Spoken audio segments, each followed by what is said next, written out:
V slovenskih gorah je v gorskih nesrečah v zadnjih stoletjih umrlo več kot 2000 obiskovalcev gora. In več tisoč ljudi je potrebovalo pomoč, ker so se v gorah izgubili, zaplezali ali so zboleli. Oče je bil praktično gorski reševalec že preden smo otroci prišli na svet. Je zmeraj mama trepetala, takrat, ki je on mogel reševalno akcijo. Ko enkrat te pokličejo, da te nekdo rab, greš daleč preko tistega, ne razmišljaš toliko o nevarnosti.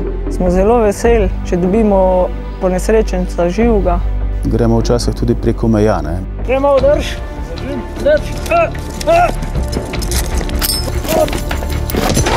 Jure! Gremo 2000 metrov, gre za vlaku. Tu imamo tudi doktorja. V redu, hvala, sva na vizi. Padel je! Kolega je padel! Še 5 metrov naprej. 2. Pravijo, da je hudo padel. Se vam oglaša. Tebi spustimo, odnemo in se vrnemo. Pa zgleda, da je precej hudo. Kaj se ti je zgodilo, se kaj spomniš? Nekaj spustili,